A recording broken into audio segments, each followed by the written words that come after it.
दिशा में हो। तो इस महत्वपूर्ण कार्यक्रम को आयोजित करने के लिए मैं सबसे पहले नीरेन भैया जी का बहुत बहुत धन्यवाद ज्ञापित करना चाहूँगा, क्योंकि वाकई में जो है आज के समय में पद का तो महत्व है ना। मेरा नाम बसंत साहू है, मैं भिलाई से हूँ। भिलाई कैंप 1 में मेरा निवास है। पिताजी समाज सेवी रहे हैं शुरू से, काफ़ी लंबा समय उनका एक समाज में रहा है सेवा। उसी तरीके से संयोग से जो है ससुर जी श्री अयोध्या प्रसाद साहू जी जिला साहू संघ के अध्यक्ष रहे हैं। तो एक संस्कार जो है हमको हमारे परिवार में मिला है, पिताजी से ससुर जी से, दोनों से। तो एक सौभाग्य मिला हमको कि ये जो संस्कार बोल रहे हैं उसको कैसे हम जो है समाज में आगे ले पाए। तो इस क्रम में चलते चलते जो है संस्कार का सही मायने में एक योग संयोग हुआ।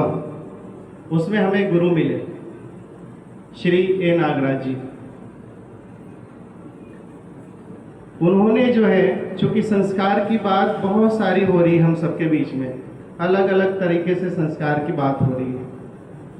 इन सारे संस्कारों से हम जो चाहते हैं वो संस्कार हो पा रहे क्या, ये महत्वपूर्ण मुद्दा है। तो ऐसी क्या कमी हो रही है कि समाज में पहले से जो है अव्यवस्था बढ़ रही है, ये मुख्य चीज है सोचने की। तो श्री ए नागराज जी जिन्होंने ये जो संस्कार, हम जो संस्कार की जो बात कर रहे हैं, मेरा कुछ अपना अनुसंधान है ऐसा नहीं है। जिस संस्कार की बात कर रहे हैं हम जो है ना, जैसे कि आप लोग को जो है कार्यक्रम के बाद में जो बुक मिलने वाला है, जो आप लोगों ने मिलकर तय किया है, तो संस्कार को कैसे आरोपित करना है परिवारों में, उसके बारे में डिटेलिंग दी गई है ना, जिसकी चर्चा बाद में होगी। उससे पहले ये क्यों आवश्यक है ये जानना जरूरी है। तो हम जो है ये क्यों की बात को रखेंगे, इसलिए क्योंकि हम लोग जो है बहुत सारे स्कूलों में काम कर रहे हैं।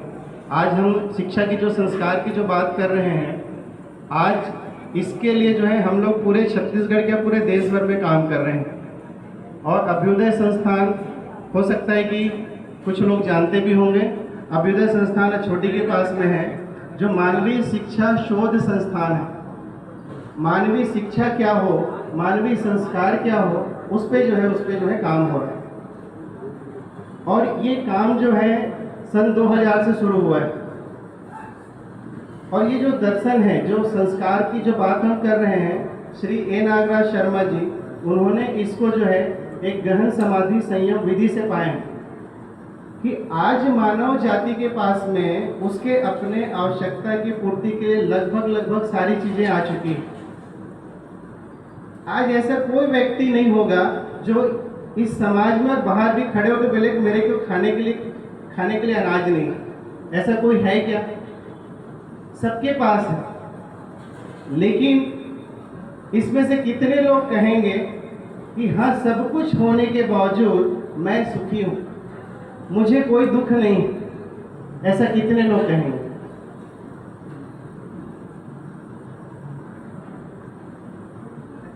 तो ये जो सारी सुविधा अभी तक आ गई, हमारे पूर्वजों ने, हमारे जो है बुजुर्गों ने जो हमको समाज दे दिया इतना बड़ा, इस समाज में किसी तरीके की भौतिक सुख सुविधाओं की कमी है क्या? अभी आप सब जो है अलग अलग जगह पे पदाधिकारी हैं, आप सब अलग अलग जगह जाके न्याय करते हैं, मीटिंग होती है। आप में से कितने लोग को ऐसा लगता है कि हम उस मीटिंग में बैठ के दोनों पक्षों के साथ में न्याय कर पाते हैं?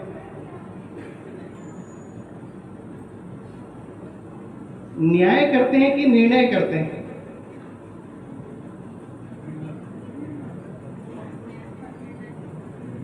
आप लोग जाते हैं तो न्याय करते हैं कि निर्णय करते हैं? है ना? मुझे बहुत खुशी है कि ये जो है आप लोग बोल रहे हैं कि निर्णय करते हैं, क्योंकि हमारी सर्वोच्च संस्था में लिखा हुआ है न्यायालय। वहां न्याय होता है कि निर्णय होता है ना? निर्णय ही होता है। निर्णय का मतलब हुआ एक पक्ष सुखी होगा, दूसरा पक्ष जो है किसी कारण से संतुष्ट नहीं होगा, दुखी होगा। न्याय का मतलब होता है दोनों पक्ष जो है संतुष्ट हो जाए।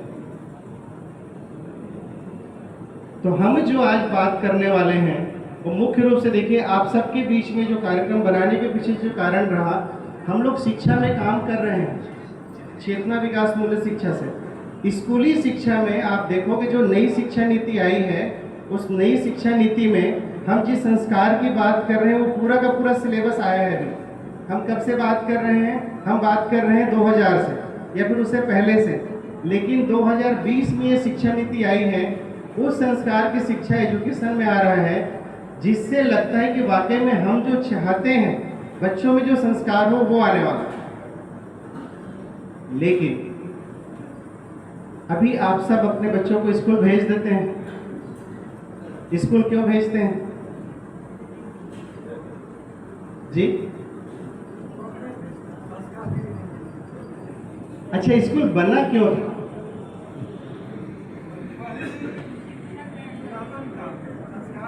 है ना? हमारा गुरुकुल था जहाँ पे शिक्षा भी होती थी और संस्कार की शिक्षा भी होती थी, दोनों चीज होता था। ठीक है? अब स्कूल क्या हो गया? सिर्फ शिक्षा की जगह रह गई और एक स्किल की जगह रह गई। आज के बच्चे एक अच्छा डॉक्टर बन जा रहे हैं, डॉक्टर बन रहे हैं, लेकिन एक जो है अच्छा डॉक्टर बन जाए ऐसा नहीं हुआ। तो आज की जो शिक्षा उस जगह पे हमको लेके गई है, तो हमको जो समझ में आता है, अगर कोई बच्चा है और हम सोचते हैं कि उसको अच्छे स्कूल में भेज दें और बच्चा संस्कारी हो जाए, ऐसा संभव है क्या? नहीं है। हम लोग शिक्षा में काम कर रहे हैं, लेकिन हमको समझ में आया कि अगर किसी बच्चे को वाकई में संस्कारी बनाना है तो शिक्षक को भी संस्कारी होना होगा और अभिभावक को भी संस्कारी होना होगा। तो शिक्षक, अभिभावक और बच्चे, ये 3 डायमेंशन में जब काम होगा तब हम जाके जिस सही संस्कार की बात को जो कर रहे हैं वो हो पाएगा।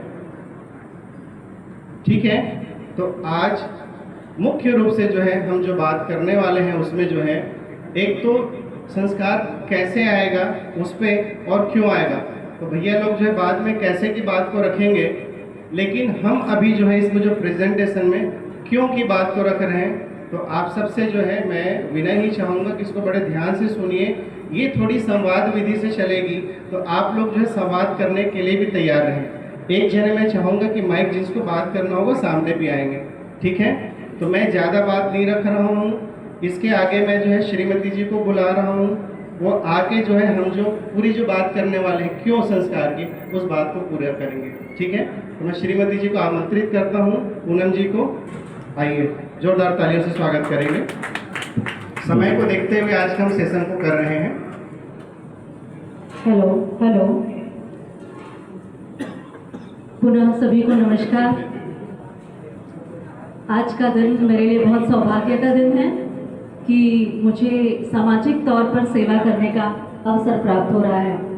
तो आप सब से मैं बहुत छोटी हूँ उम्र में भी, अकल में भी, तो मेरे साथ साथ आप स्लाइड शो में चलेंगे।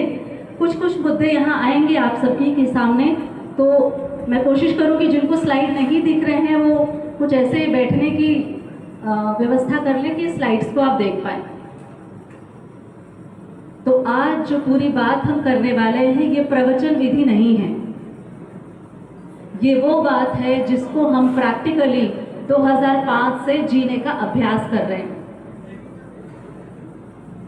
कुछ बातें होती हैं जो किताबों की होती हैं, जो आदर्शवादी होती हैं, पर वो इम्प्लीमेंट नहीं होती।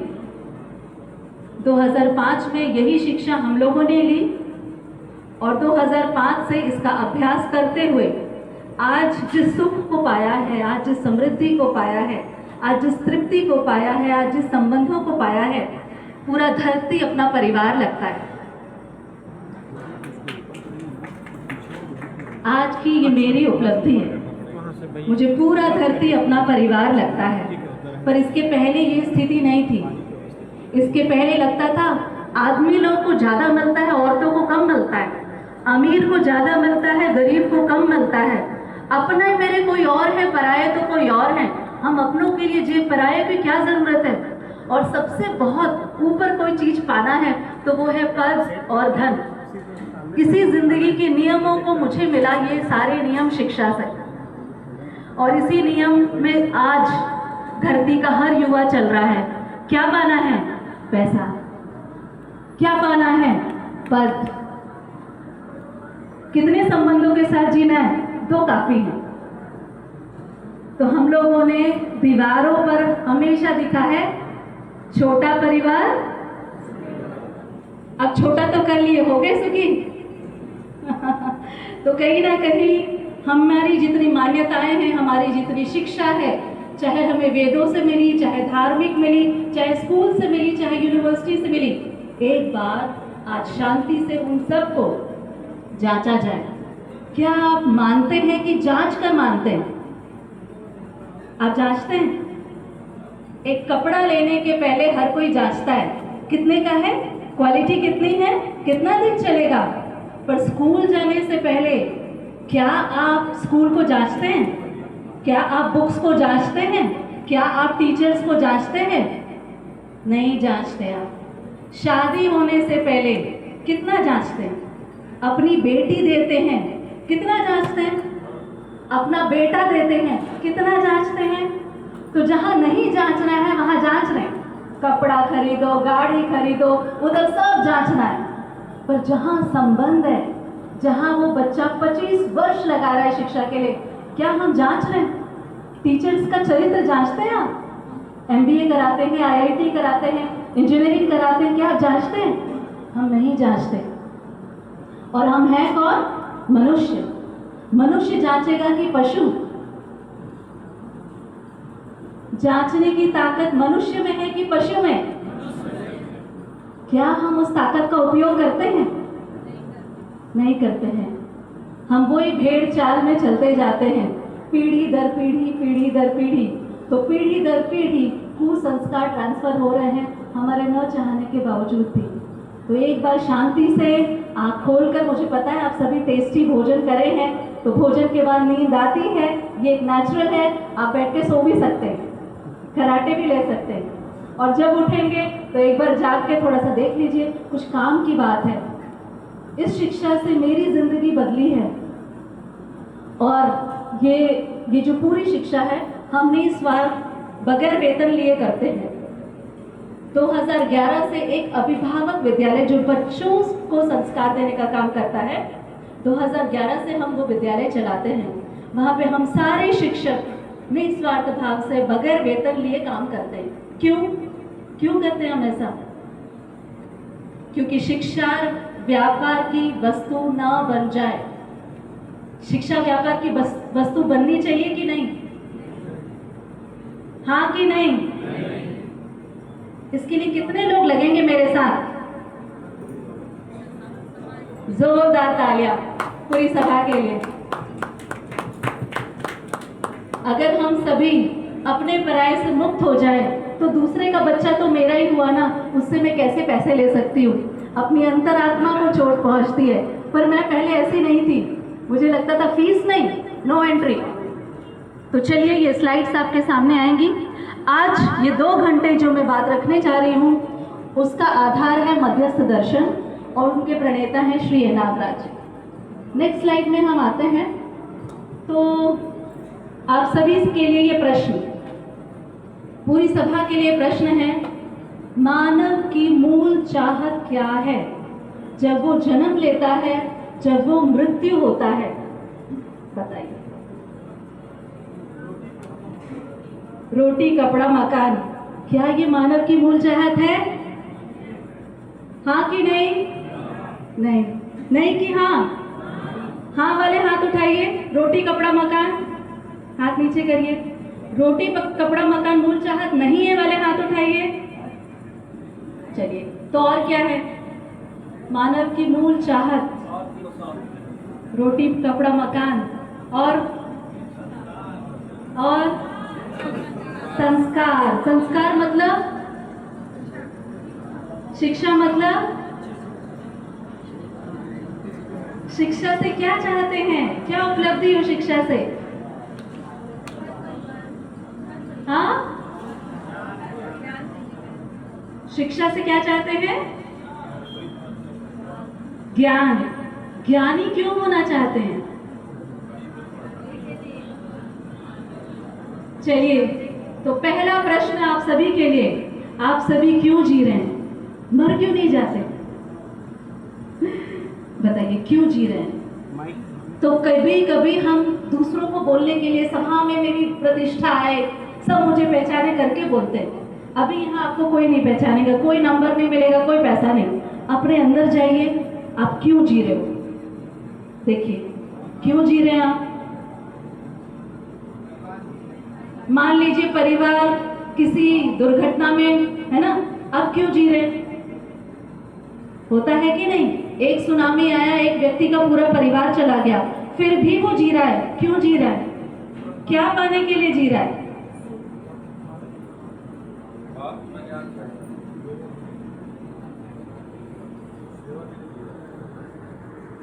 आप यहाँ क्यों बैठे हैं? जबरदस्ती? क्या पाने के लिए बैठे हैं? हाँ, ज्ञान। क्यों पाना है ज्ञान?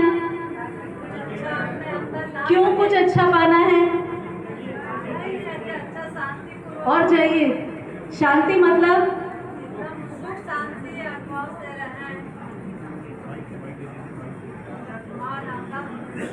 अभी यहाँ पर किसी को कोई भय है? शेर चीता का, अपमान का भय है? कोई भय नहीं है तो क्या है? भय हट गया, अब क्या है? आप जी रहे हैं सुख के लिए।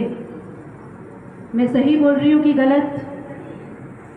आप सुबह उठते हैं किस आशा में? सुख की आशा में। आप यहाँ आए किस लिए हैं? सुख की आशा में। आप शादी क्यों करते हैं? सुख की आशा में, भले नहीं मिल रहा है।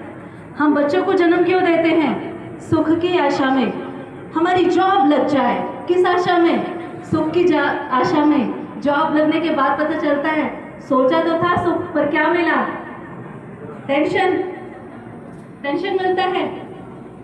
हम लोगों ने बहुत साल जॉब किया, जॉब करके सोचे थे अच्छी सैलरी मतलब सुख होता है, दिल्ली जाएंगे तो सुख मिलेगा। कुछ वर्ष हमारे दिल्ली में रहे, सब करके देख लिया, मिलता है सुख? तो फिर से जांचिए, मानव की मूल चाहत क्यों जीना है वो क्या है? आप क्यों जी रहे हैं? क्यों जी रहे हैं? कितना सुख? संडे के संडे, संडे संडे सुख चाहिए? हर क्षण हर पल 24/7, 24 घंटे 7 दिन। ऐसा ही है? ऐसा ही है? आपको मानना है कि जांचना है? अभी ये 2 घंटे आपको अच्छे से जांचना है। मुझे ठोक बजाएंगे, नहीं मानेंगे उतना अच्छा। मेरी बात को मानना है कि नहीं मानना है? नहीं मानना है, नहीं मानना है। आपको जांचना है, आपको जांच कर मानना है। नहीं जांचे तो फिर आप बोलेंगे नहीं भाई, हम आपसे सहमत नहीं है। दूसरा प्रश्न है मानव का, कैसे जीना है? अब क्यों जीना है तो पता चल गया। सुख के लिए हम जी रहे हैं। खाना क्यों खा रहे हैं? सुखी होने के लिए। हर काम सुखी होने के लिए। ये पद, आज आप महामंत्री बने, अध्यक्ष बने, कोषाध्यक्ष बने, किस लिए? सुख पाने के लिए। पद भी मिल गया पर सुख नहीं मिला तो उस पद का क्या मतलब? तो इसीलिए अब ये सुख को कैसे पाएंगे बताइए? ऐसा सुख जो निरंतर बना रहे, ऐसा सुख जो कभी खत्म ना हो, कैसे पाएंगे?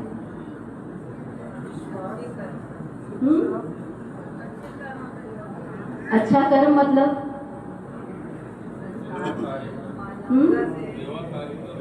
सेवाकारी। अभी सेवा का कहाँ फल मिलता है? माता पिता बच्चों की इतनी सेवा करते हैं, अंत में वृद्धाश्रम।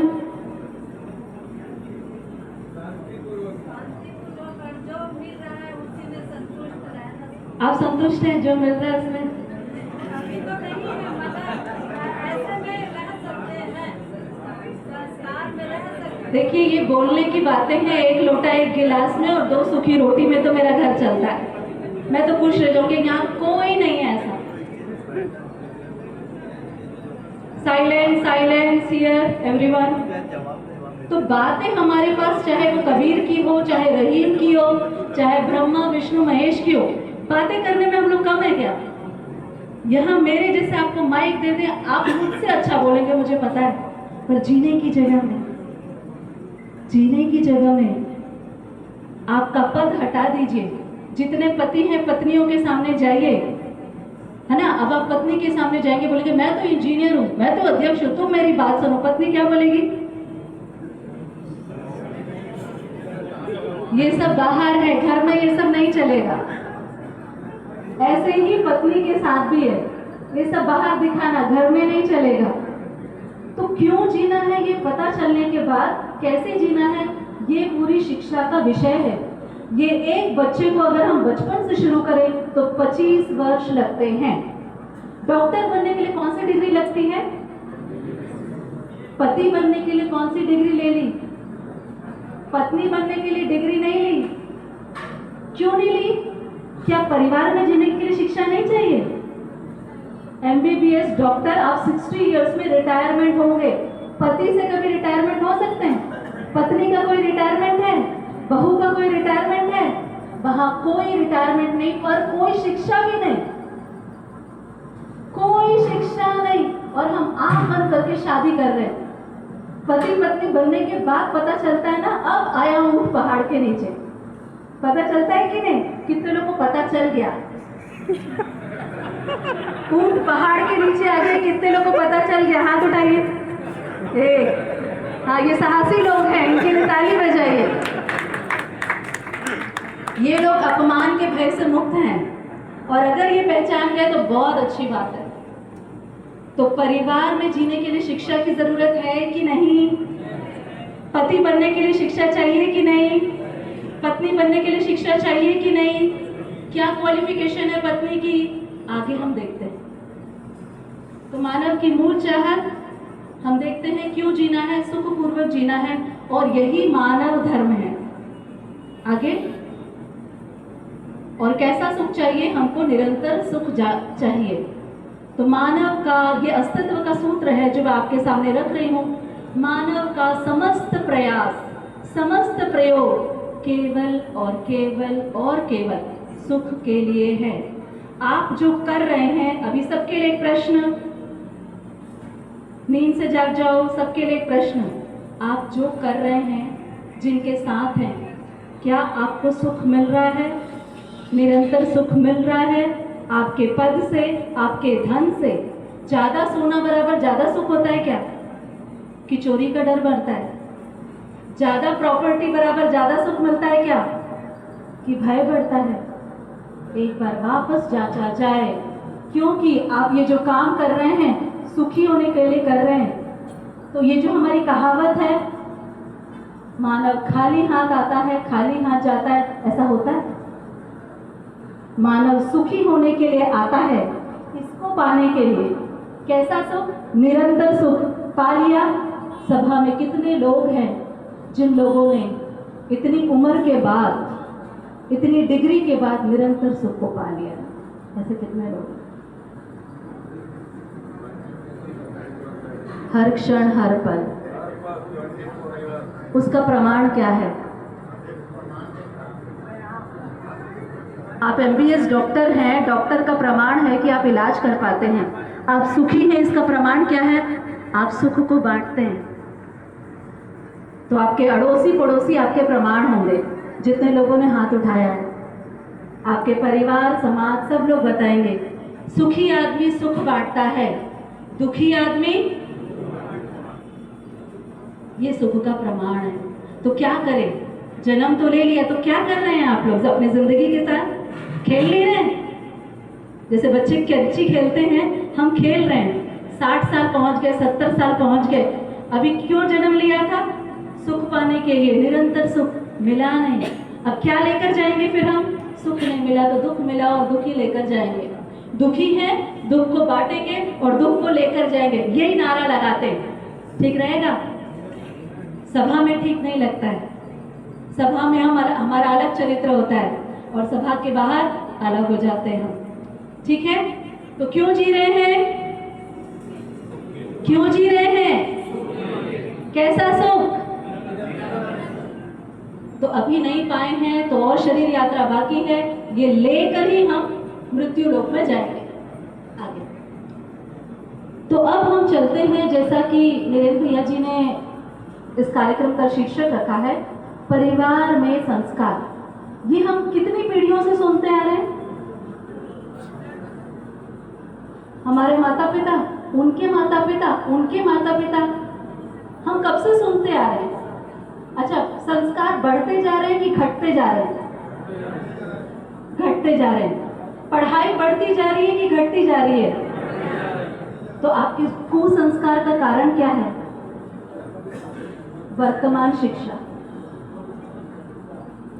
वर्तमान शिक्षा नर्सरी से लेकर पीजी पीएचडी तक एक पाठ बताइए कि आपने पिता का पाठ पढ़ा हो, माँ का पाठ पढ़ा हो, भाई का पाठ पढ़ा हो, बहन का पाठ पढ़ा हो, पति का पाठ पढ़ा हो और पत्नी का पाठ। ऐसी कोई पाठ हमको नहीं पढ़ाई जाती नर्सरी से। संबंधों का नो एजुकेशन, वी आर निल।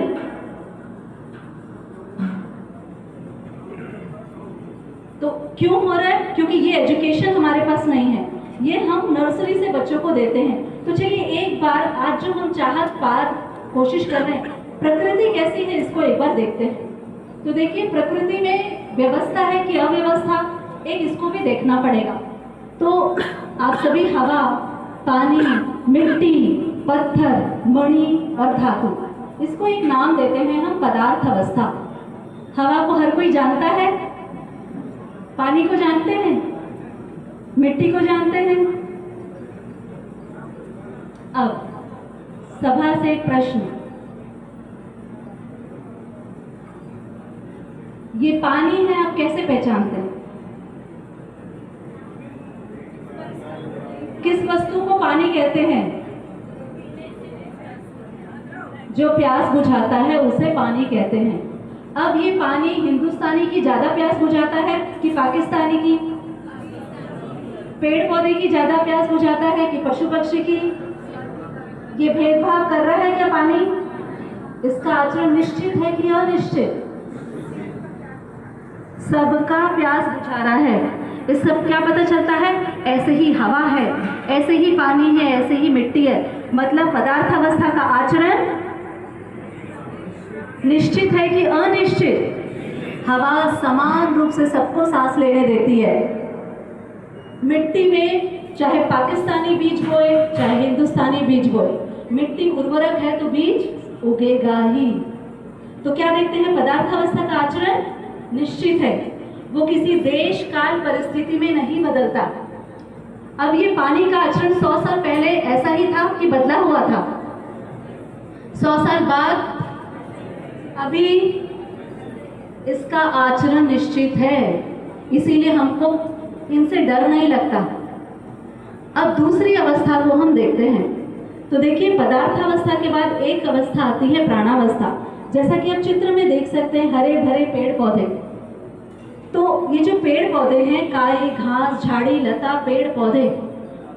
सभा से एक प्रश्न, आम का बीज लगाए तो कौन सा वृक्ष उगेगा? नीम का बीज लगाए तो? क्यों ऐसा होगा? ऐसा क्यों होता है? हाँ, ऐसे क्यों होता है? क्यों? क्योंकि ये सभी प्रकृति की एक व्यवस्था है। बगैर स्कूल जाए पेड़ पौधे इसको बनाए रखते हैं। घास में ज्यादा खाद डालूं तो क्या घास इतनी बड़ी हो जाएगी? घास में हम ज्यादा खाद मिट्टी डालें तो क्या घास की हाइट बढ़ जाएगी? नहीं बढ़ेगी। इनका आचरण निश्चित है कि अनिश्चित? जैसा बीज वैसा पौधा। तो पदार्थ अवस्था का आचरण निश्चित, पेड़ पौधे का आचरण निश्चित। अब तीसरी अवस्था में आते हैं, जीव अवस्था, मतलब पशु पक्षी। गाय क्या खाती है? गाय का बच्चा क्या खाता है? गाय का बच्चा क्या खाता है? जोर से बोलो। क्यों खाता है? क्यों खाता है? बगैर स्कूल गए हमें अपने बच्चों को क्या खाओ बेटा, इसी में सारा टेंशन है मदर्स का। ये खाओ, ये ठीक नहीं है, कितनी हमको एजुकेशन देनी पड़ती है। तो गाय क्या खाती है? घास। उसका बच्चा क्या खाता है? घास। शेर क्या खाता है?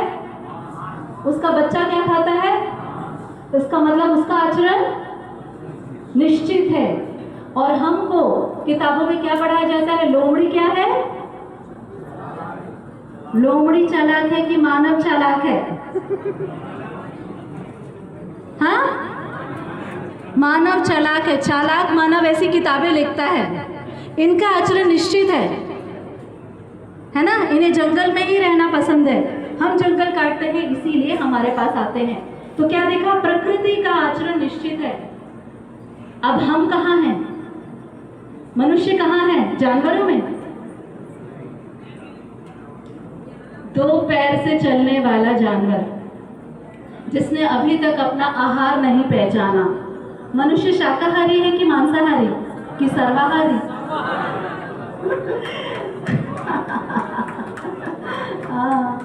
ये हमारी एजुकेशन सिस्टम का है।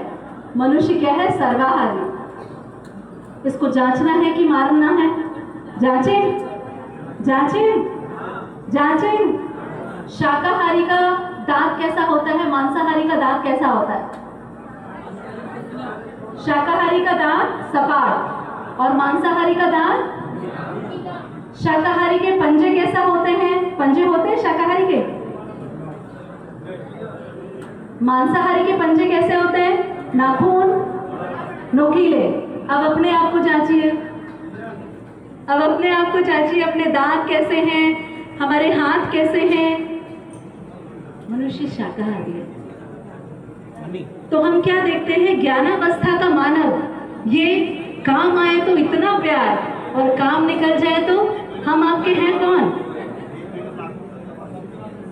काम है तो आप पूछो मत, आप बोलोगे सबसे संस्कारी। हेलो हेलो भैया, वेट, थोड़ा सा रुक जाइए। क्या समझ में आया? मनुष्य का आचरण निश्चित है कि अनिश्चित?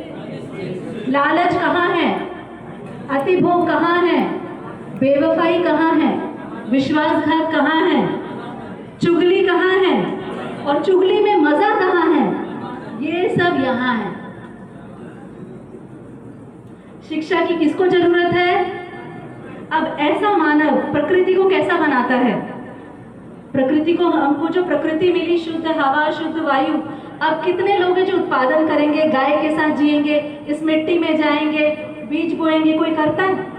कितने लोग हैं जो ये सब करते हैं यहाँ सभा में? वेरी गुड, तालियां, बहुत बढ़िया। तो अधिकतर पॉल्यूशन कौन फैला रहा है? मनुष्य, है ना। तो मनुष्य का आचरण निश्चित है, इसलिए उसने पूरी प्रकृति को बिगाड़ के रखा है। उसके फलन में हम क्या देखते हैं कि पदार्थावस्था, प्राणावस्था, जीवावस्था, ज्ञानावस्था सह अस्तित्व के नियम को पहचानते हैं। सह अस्तित्व का मतलब हम साथ साथ हैं, हम उपयोगी हैं, हम एक दूसरे को देंगे, एक दूसरे से लेंगे। लेकिन मनुष्य क्या करता है? लेता है, लेता है, लेता है, और देने की बारी जब आई तो ठेंगा दिखाता है। आस्था के नाम पर हम पानी को गंदा करते हैं, दिवाली के नाम पर हम हवा को गंदा करते हैं। क्यों? क्योंकि क्या चाहिए? सुख। कैसा सुख? निरंतर सुख। अब वो हवा, वो पानी को प्रदूषित करके क्या मनुष्य सुखी हो सकता है? नहीं, ये नहीं हो सकता। ये परिवार की शिक्षा की जगह है। तो जो कॉम्प्लीमेंट्री जितने लोग हैं, आप आगे शिक्षा देने वाले हैं, ये शिक्षा आपको देनी है। जब प्रकृति खुश होती है तो क्या देती है? फूल, फल। और मनुष्य खुश होता है तो क्या देता है? प्रदूषण, प्रदूषण, प्रदूषण। क्योंकि बगैर पटाखे के तो हमारा खुशहाली बनता ही नहीं ना। तो इस प्रस्ताव में मैं यही दूंगी, हम प्रकृति के एक अंग हैं, प्रकृति से सीखें और प्रकृति जैसे उत्सवित होती है, हम भी वैसे ही खुशहाली के साथ बगैर संघर्ष, बगैर शोषण के जी सकते हैं। ये अब हम क्या जी रहे हैं इसको मैं आगे रखूंगी। विगत 2005 से इस प्रैक्टिस को हम कर रहे हैं। हमारी पूरी जीवन शैली प्राकृतिक है। तो हम क्या देखेंगे, प्रकृति का आचरण निश्चित है। प्रकृति में परस्पर पूरकता है, प्रकृति में सब साथ साथ हैं, कोई अपना पराया नहीं। और प्रकृति सह अस्तित्व पूर्वक धरती व्यवस्था है। परिवार व्यवस्था मानव समाज की मूल इकाई है। समाज की मूल इकाई क्या है? समाज किससे बनता है? समाज किससे बनता है? और अगर परिवार ही दुखी है तो समाज कैसा होगा? परिवार में संघर्ष है तो समाज कैसा होगा? तो इसीलिए ये कार्यक्रम रखा गया है। तो फ्रूट पे काम करें कि रूट पर? फ्रूट पर काम करें कि रूट पर? इसीलिए ये कार्यक्रम रखा गया है। दिखावा तो बहुत अच्छा लगता है, जैसे दीमक जब लगता है ना, किसी घर में दीमक लगा है, ऊपर ठीक कर लो, तो क्या दीमक जाएगा? जाएगा? कभी नहीं जाएगा। उसके लिए आपको घर की नींव ठीक करनी पड़ती है। इसीलिए समाज अगर हमको अच्छा चाहिए, आपके बच्चे यही शादी होंगे। बहुत कम लोग हैं जो समाज के लिए करने के लिए अपना पूरा तन मन धन समय लगाते हैं। बहुत कम लोग, निस्वार्थ भाव से। समाज है तो हम हैं। समाज एक सागर है, एक तालाब है, उसमें हम सब छोटी छोटी मछलियां हैं। इसीलिए हम कहाँ से शुरुआत कर रहे हैं? परिवार से। और परिवार में कौन रहते हैं? स्त्री, पुरुष, बच्चे, बूढ़े, जवान। तो हर व्यक्ति अगर सुखी है तो क्या बांटेगा? अगर दादाजी सुखी है तो पूरे परिवार को क्या बांटेंगे? अगर बहू सुखी है तो पूरे परिवार को क्या बांटेगी? तो किस चीज की शिक्षा हमको लेनी है? सुख की। सुख की शिक्षा, सारी शिक्षा हो गई, बस सुख की शिक्षा, इतनी सी शिक्षा बाकी है। अगर हर व्यक्ति सुखी है तो परिवार कैसा होगा? स्वर्ग। कैसा होगा परिवार? स्वर्ग। फिर आपको गंगा नहाने जाना नहीं पड़ेगा, जहां पार लग जाए वही है परिवार। परिवार में रहने के बाद भी अगर आपको तीर्थ यात्रा करना पड़ रहा है, इसका मतलब आप परिवार में नहीं रहते, आप युद्ध के मैदान में रहते। कब युद्ध चल जाए, कब गोली बढ़ जाए, कब कौन बोल दे, कब कौन रूठ जाए, यही हो रहा है कि नहीं?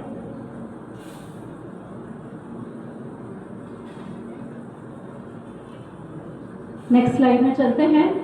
तो मनुष्य ने प्रकृति को नहीं समझा तो फल क्या है? Global warming. हमारी धरती तापग्रस्त होती जा रही है। कितने लोगों को पता है ग्लोबल वार्मिंग?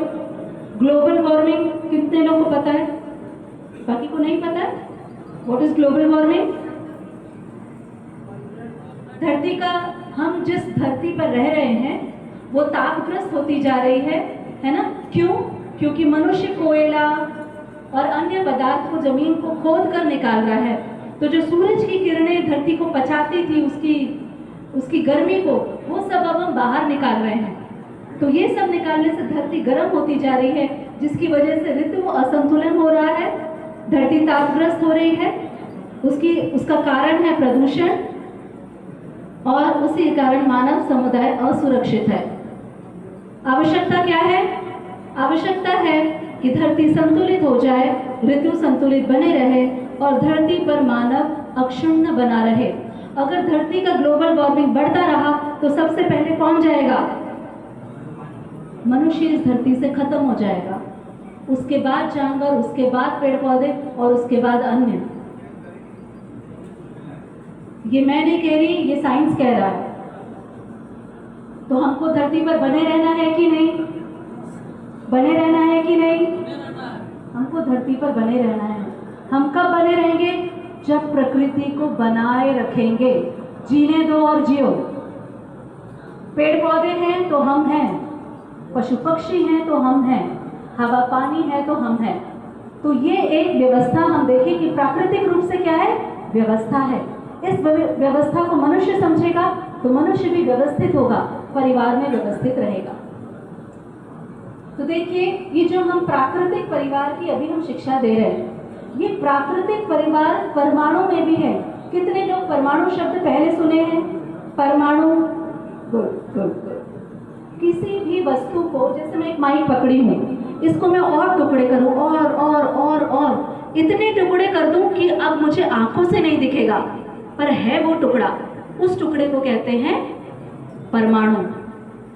परम अणु मतलब इतना छोटा कि उसको हम आंखों से भी नहीं देख सकते, समझ सकते। अब ये परमाणु कैसा होता है? कैसा होता है परमाणु? प्रश्न, क्या होता है परमाणु में? किससे बनता है परमाणु?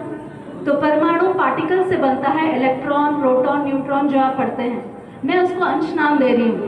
तो ये जो परमाणु है, मान लीजिए ऑक्सीजन का परमाणु है, तो क्या होता है, परमाणु जितने अंशों से बनता है उसका गठन निश्चित रहता है।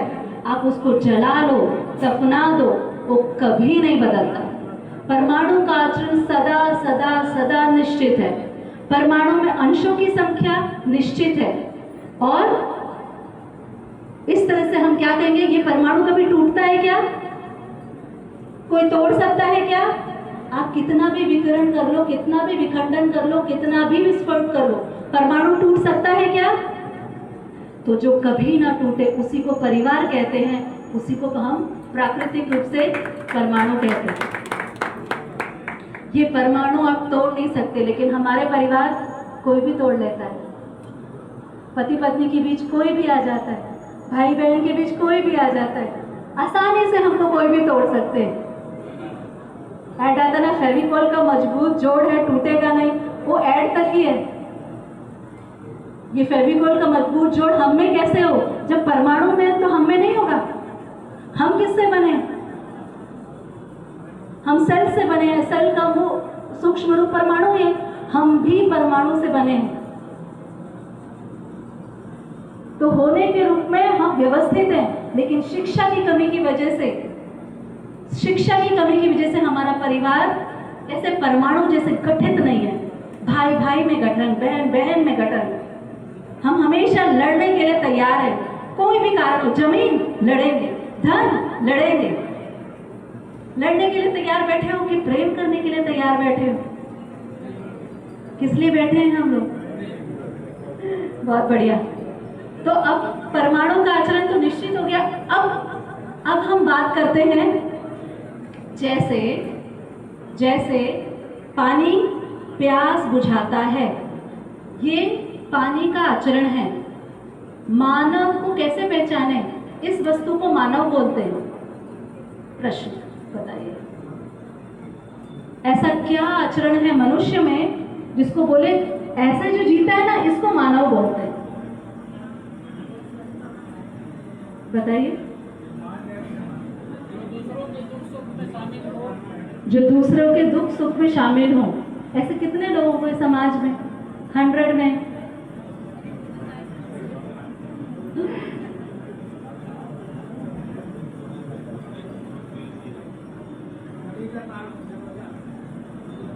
समाज में इनकी संख्या अधिक है कि कम है? 100% में कितने परसेंट ऐसे होंगे? 1%। जिसने खुद को नहीं जिया, जिसने खुद को नहीं देखा। आप आईने में अपने आप को देखते हैं, आपकी पहचान क्या है? पद, प्रतिष्ठा, सुंदरता, क्या है आपकी पहचान? चलिए,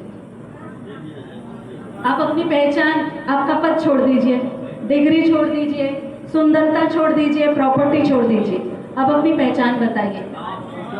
हाँ, क्या है आचरण आपका? क्या है आचरण आपका? पत्नी की नजरों में क्या है? बच्चों की नजरों में हम क्या हैं? भाई की नजरों में हम क्या हैं? देखिए, बातें मैं भी बहुत अच्छी कर रही हूँ यहाँ पे। जब घर जाती हूँ ना, तो पता चलता है, क्योंकि आचरण की पहचान कौन करता है? परिवार वाले। क्योंकि 24 घंटे अब वहाँ हैं, बाहर में आप सब बोलेंगे अरे दीदी बहुत अच्छा है, पीठ पीछे हो सकता ना भी बोले। तो मेरी आचरण कौन पहचानेगा? सही सही वही लोग बताते हैं। जैसे पानी हिंदुस्तानी, पाकिस्तानी, अमेरिकन, लंदन सब जगह एक है, ऐसे मानव का आचरण क्या निश्चित हो सकता है? नहीं हो सकता। हो सकता है कि नहीं? होना चाहिए कि नहीं? हो सकता है कि नहीं? आपका आचरण निश्चित हो सकता है कि नहीं? दूसरे का छोड़िए, चलिए आगे देखते हैं। अब ये मानवीय आचरण, मानव दो पैरों से चलने वाला, दो हाथ से करने वाला, और उसका आचरण कैसा है? जांचिए, बार बार मैं आपको बोल रही हूं, आपको जांचना है। मानव उसको कहते हैं जिसमें भाव हो, हाँ कि नहीं? जिसमें भाव हो उसको मानव बोलेंगे, कि जो भाव विहीन हो उसको मानव बोलेंगे? जांचिए, जो भाव के साथ है कि भाव विहीन है? भाव विहीन। इसलिए जो भाव में रहेगा वो दुख पाएगा, जो भाव में नहीं रहेगा वो सुख पाएगा। तालियां। मैं बता रहा हूँ। आपका अपनी बेटी के लिए भाव है कि नहीं है? भाव नहीं, केवल एक लगाव है और दिखावा है। अभी केवल वर्तमान में ना आदमी केवल दिखावा में चल रहा है। आप क्या कर रहे हैं? दिखावा में नहीं चल रहा है, इसलिए दुख पा रहे हैं। एकदम स्पष्ट बता रहा हूँ। आप अपनी बेटी के साथ भाव में रहते हैं कि दिखावा करते हैं? दिखावा, दोनों में दिखावा। भैया सही बात को कह रहे हैं। दोनों दिखावा। जो आदमी भाव में रहेगा वो दुख पाएगा, और जो आदमी दिखावा करेगा, दिखावा रहेगा वो बहुत सुखी रहेगा। ये शिक्षा क्या हम स्कूल में दे सकते हैं? लेकिन उन्होंने अपनी एक बात कही जो एक्चुअली अभी हम कर रहे हैं, अभी वर्तमान में चल रहा है ना? एक्चुअली वर्तमान में चल रहा है, पर ये शिक्षा में नहीं आ सकता, नहीं आ है ना भैया? चलिए, तो जिसमें भाव हो उसको मानव बोलेंगे, कि जिसमें दिखावा हो उसको मानव बोलेंगे? भले अभी हम सभी दिखावा कर रहे हैं, पर फिर भी भाव।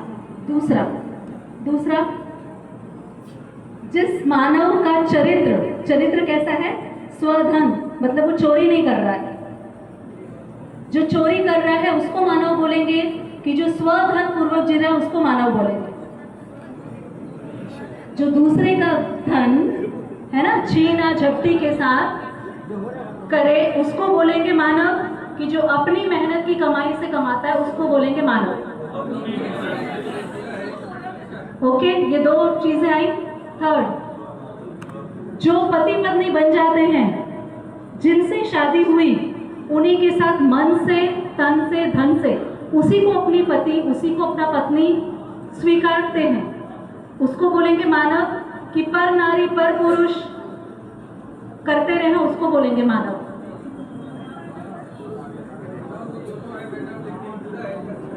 जी,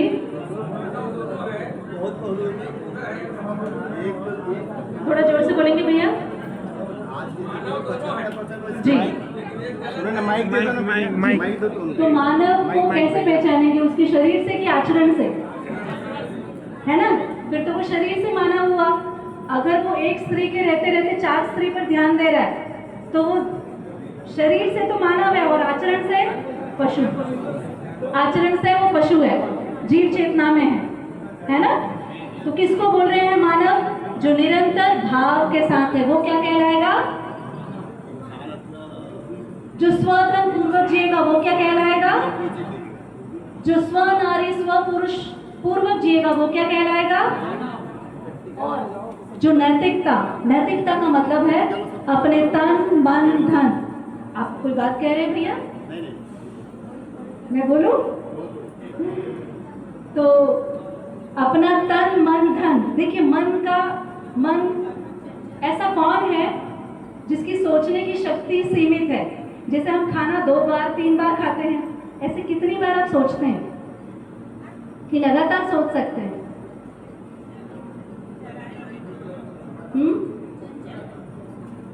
3 बार सोचते हैं, 5 बार सोचते हैं कि लगातार सोचते हैं?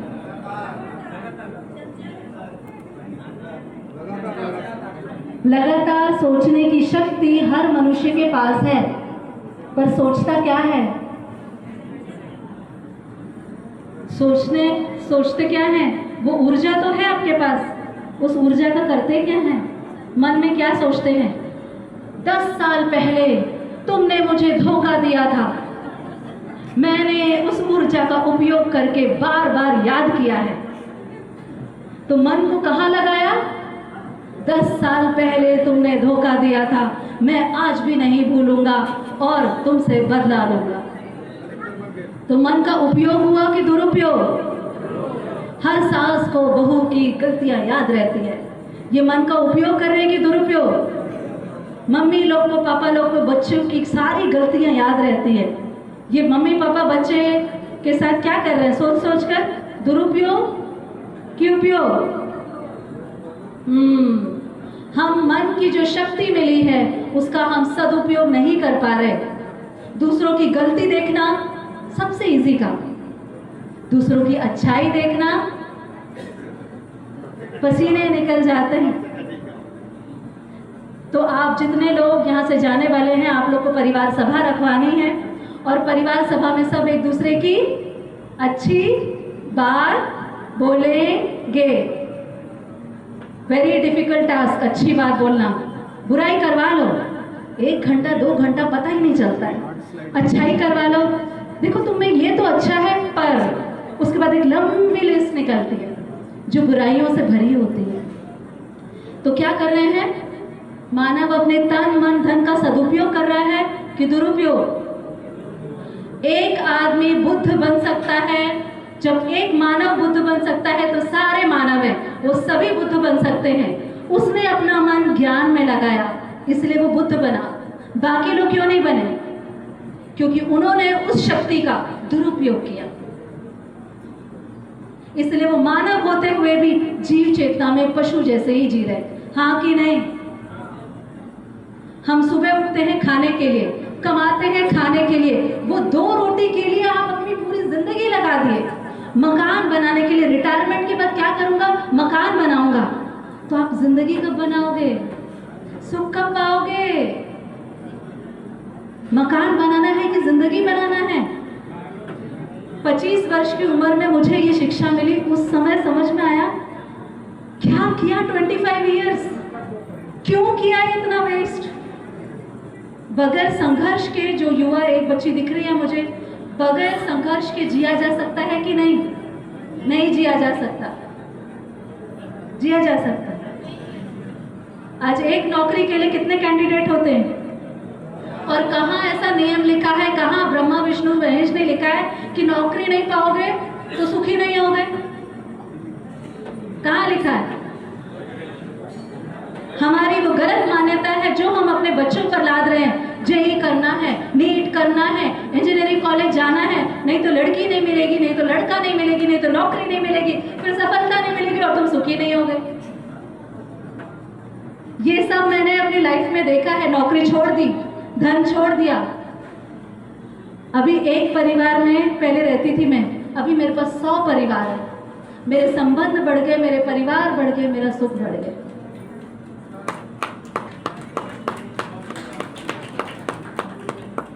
ये शिक्षा अत्यंत आवश्यक है। हम अपने बच्चों पर बेवजह का लोड नहीं डालें, बेवजह का लोड डालने की कोई ज़रूरत नहीं। ऐसी शिक्षा बिल्कुल आ चुकी है जब आप बगैर संघर्ष के अपना पेट भी भर सकते हैं और अपनी पहचान भी पा सकते हैं। आज मेरे पास कोई पद नहीं, ना कोई धन है, पर फिर भी आप मुझे सुन रहे हैं। क्यों सुन रहे हैं? तो जीना बहुत आसान है अगर टारगेट जिंदगी है, अगर टारगेट सुख है। तो अगर मैं आप मुझे शादी में बुलाए अपने घर, अब मैं क्या सोचूं? व्यवहार करना है, लिफाफे में कितना डालूं?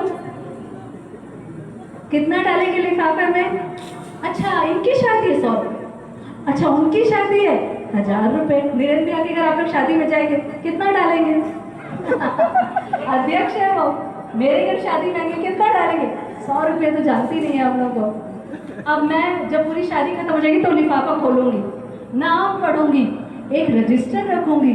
अच्छा, ये दीदी 100 रुपया, उनके घर शादी होगी तो मैं भी कितने दूंगी। इस जगह हम अपने तन मन धन का उपयोग कर रहे हैं, तो हम तो संबंधों में इन्वेस्ट ही नहीं कर रहे। कहाँ से मिलेंगे संबंध? हम संबंध किसी की प्रायोरिटी नहीं है, किसी की भी प्रायोरिटी नहीं, इसलिए संबंध हाथ से निकल जा रहे हैं। अपने ही बच्चे, चलिए सभा से, दुख अपनों से पा रहे हैं कि परायों से? दुख अपनों से पा रहे हैं कि परायों से? ये अपने किस लिए बनाए थे? सुख पाने के लिए कि दुख पाने के लिए?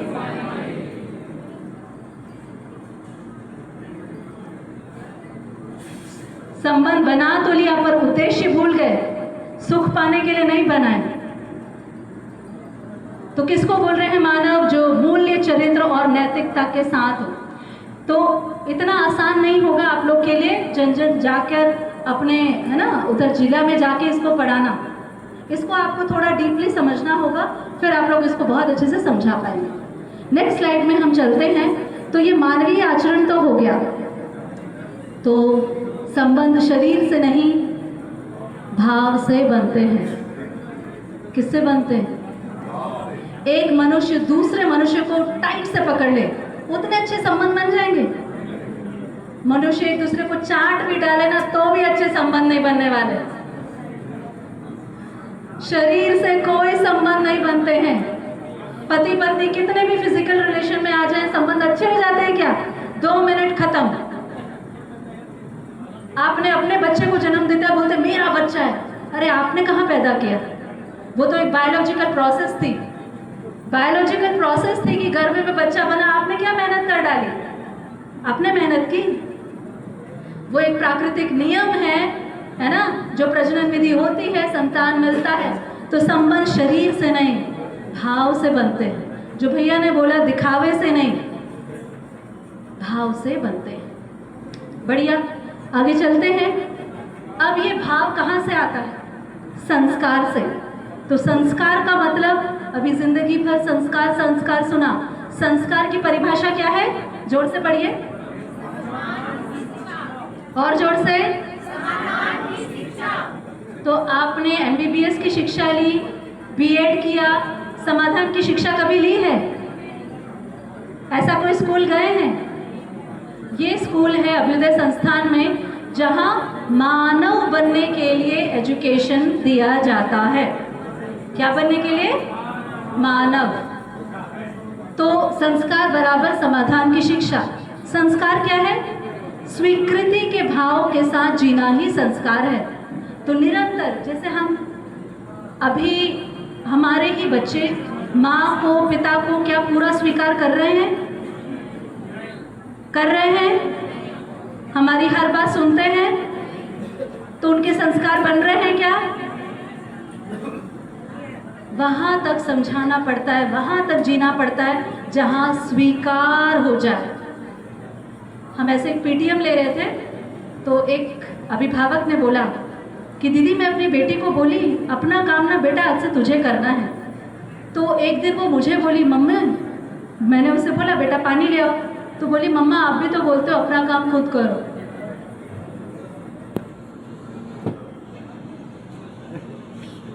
हो गया? तो अपना काम खुद करो, ये बोलने से संस्कार आया क्या? नहीं। वो जिंदगी भर सभी लोग को देखे वो अपना काम खुद करते हैं, फिर वो भी क्या करेगी? अपना काम खुद करेगी। तो करो न करो कि उपदेश नहीं चलता। आगे आप जो चाह रहे हैं ना साहू समाज में हम इसको करें, हम हमेशा क्या बोलते बेटा ये करो, ये मत करो, करो मत करो। पागल हो गए सुनते सुनते। अब लेक्चर बंद करो, वो भी ये बोलता है अब लेक्चर बंद करो। तो कहीं ना कहीं हम अपनों पे शासन करना, शासक बनना चाहते हैं, और हम सोचते हैं हमारी बात सुन ली जाएगी। इतना इजी खेल नहीं है। भाव चाहिए, भाव, है ना। हम अपने बच्चों को स्वीकार करेंगे पूरे दिल से, वो ऑटोमेटिक आपको स्वीकार करेगा। तो इसको हम कह रहे हैं संस्कार। तो देखिए हमारे पास पूरे संस्कार ला दीजिए। तो इतने संस्कार पर एक पूरा बच्चा जब जन्म लेता है तो गर्भ संस्कार, जन्म संस्कार, नामकरण संस्कार, तो गर्भ संस्कार 9 महीने का शिक्षा, नामकरण संस्कार 1 दिन का शिक्षा, वो नाम जो उसको जिंदगी भर बुलाया जाएगा। तो कोई भी नाम नहीं रखा जाएगा। मान लीजिए एक बच्चे का नाम है आनंद, आनंद, हर कोई बुलाएगा बेटा क्या नाम है? आनंद। उसको क्या होगा? मुझे क्या बनना है? मुझे कैसा बनना है? आनंदमय बनना है। ऐसे ही तीसरा संस्कार क्या है? नामकरण। और चौथा संस्कार शिक्षा संस्कार, जिसमें 25 वर्ष लगने हैं। आप 5 साल में कोई भी डिग्री पा लेते हैं, पर संस्कार सबसे टफेस्ट डिग्री है, इसमें जिंदगी लगानी पड़ती है। और ये एक ही बार संस्कार का समय नहीं आता, 9 महीने आपने लगा ली, सबसे छुट्टी। तो साहू समाज के लोग, गर्भवती के लिए ये संस्कार का कार्यक्रम हमको लगाना चाहिए। हम अनेक हॉस्पिटल्स में जाते हैं, ये हम कराते हैं, बहुत अच्छे इसके परिणाम हैं।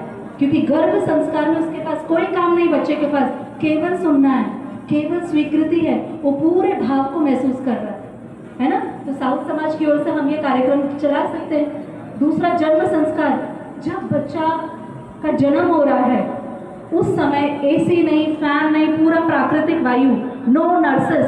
वो नर्स जो लालच देखे, वो सब भाव बच्चा विकृत संस्कार उनमें आते हैं। तो जन्म के समय सूर्य का प्रकाश और स्वागत भाव, वो सब इतना छोटा सा बच्चा स्वीकार करता है। थर्ड है नामकरण संस्कार। तो मैंने बताया कोई भी टिंकी टिंकी रिंकी चिंकी जिसका कोई अर्थ नहीं, वो नाम हमको नहीं रखना चाहिए, क्योंकि नाम आत्मा का है, शरीर का नहीं। उससे आप उसको जिंदगी भर बुलाने वाले हैं, वो भी एक संस्कार आरोपण है।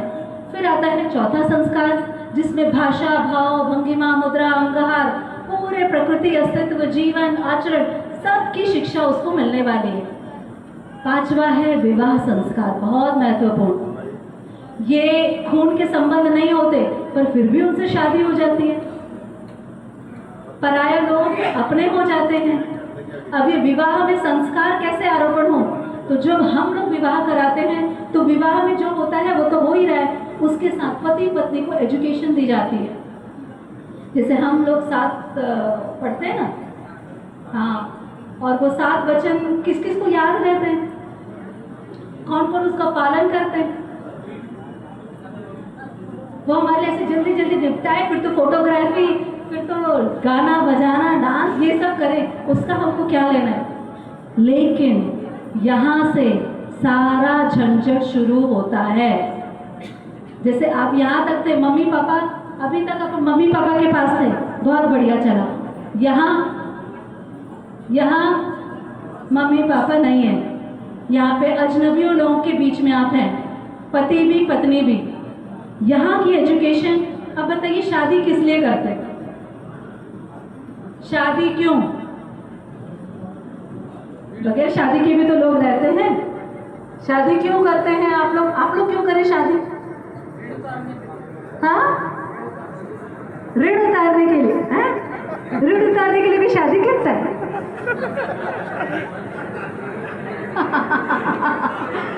हाँ, शादी क्यों करे? बगैर सोचे समझे करे कि सोच समझ कर करे? क्या सोचे समझे? क्या सोचे? शादी करने के पहले क्या सोचे? कैसा पति चाहिए, कैसी पत्नी? मैं अभी दिखाती हूँ अपना पैम्फलेट। गोरी, सुशील, जॉब करने वाली, किसान से कोई शादी नहीं करेगा। मेरे हस्बैंड पहले टेलीकॉम में थे, फिर हम लोग ने जॉब छोड़ा। अभी हम दोनों खेती करते हैं, गोपालन करते हैं और इस शिक्षा में काम करते हैं। कितनी कोई लड़कियां होंगी, किसान को दोगे लड़की?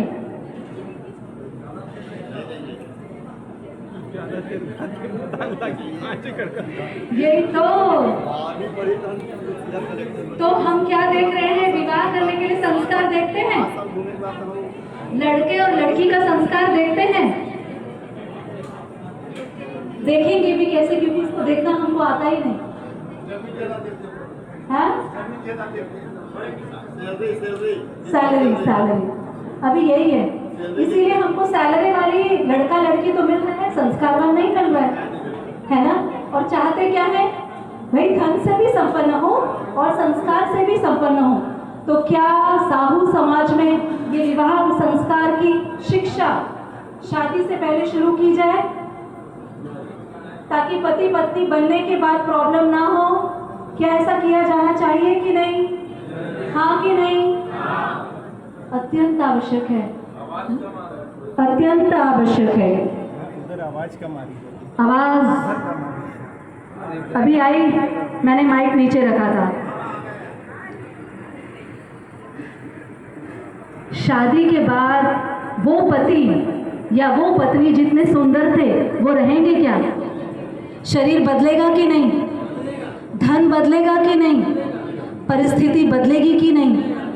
अगर हम पैसा देख के शादी करें, अब परिस्थिति बदल गई, अब क्या करेंगे? रूप बदल गया, चल गए, पैर टूट गया, ऑर्थराइटिस हो गया, अब क्या करेंगे? अब क्या करेंगे? बदल दो, ऐसा चल रहा है। बदल लो। वो जिसका बिल्कुल ठीक बोल रहे हैं भैया, बदल दो, बदल दिया, उसका भी वही हो गया। अब बुढ़ापे में दुख पाओ भाई, जो बार बार बनने को बुढ़ापे में दुख पाएगा। तो हमको संस्कार की आवश्यकता है, शिक्षा। तो अब जो विवाह है, विवाह का उद्देश्य है समाज को बेहतर बनाना, न कि मेरा पति, मेरी पत्नी, मेरा बच्चा, मेरी प्रॉपर्टी। फिर उनको समाज से कोई मतलब नहीं। जितने यंग मैरिज होंगे वो घूमने जाएंगे, उसके बाद मेरा पति, मेरी पत्नी, यही मेरी फैमिली है। जबकि परिवार का गठन किस लिए हुआ था? ताकि ये मजबूत गठन समाज को और बेहतर बनाए। समाज को और बेहतर बनाने के लिए शादी होती है, धरती को और बेहतर बनाने के लिए शादी होती है। एक परमाणु अकेले रहता है? नहीं, एक परमाणु, दो परमाणु मिलकर अणु बनते हैं। अणु क्या बनता है? अणु रचित पिंड बनता है। और एक परिवार दूसरे परिवार को के साथ जुड़ ही नहीं पा रहा।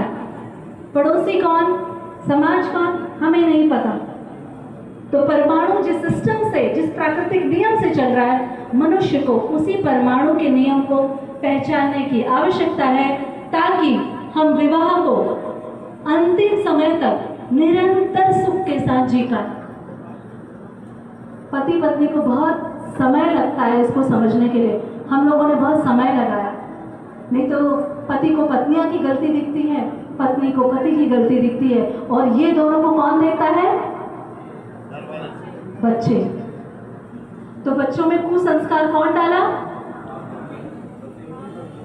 हम ही लोग। मम्मी पापा, सास बहू, दादा दादी, नाना नानी, ये लोग मिलकर बच्चे को कुसंस्कारी बना रहे हैं। पर अननोइंगली आप लड़ाई करते हैं, आप मन मन गलत सोचते हैं, वो सारे वाइब्रेशन बच्चे पर जाते हैं, और हमारी आगे की पीढ़ी न चाहते हुए भी पीछे होती जा रही है। अभी की जो जनरेशन है, आप साइंस में देखेंगे, सबसे वीकेस्ट है इनका बौद्धिक विकास, सबसे वीक बच्चे अभी के बच्चे। क्योंकि मम्मी को बच्चे को खाना खिलाना है तो क्या देंगी?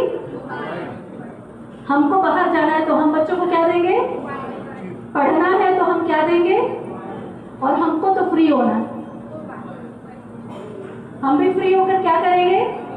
और क्या बोलेंगे? Time busy without work. तो ये संस्कार ऐसे ही शिक्षा, और अंत में मृत्यु संस्कार। तो आप लोग जितने मरने वाले हैं वापस इसी धरती में आएंगे कि मंगल ग्रह जाओगे? उसी परिवार में आओगे कि अमेरिका चले जाओगे? तो आप आएंगे, इसकी क्या तैयारी कर रहे हो? कैसा परिवार छोड़ के जा रहे हो? कैसा समाज छोड़ के जा रहे हो? कैसी धरती छोड़कर जा रहे हो? मृत्यु के बाद वापस आने वाले हैं हम, तो संस्कारवान बनाकर जाएंगे। तो वापस जब हम आएंगे तो हमको अच्छी सेवा, अच्छी शिक्षा, अच्छा स्वास्थ्य मिलने वाला है।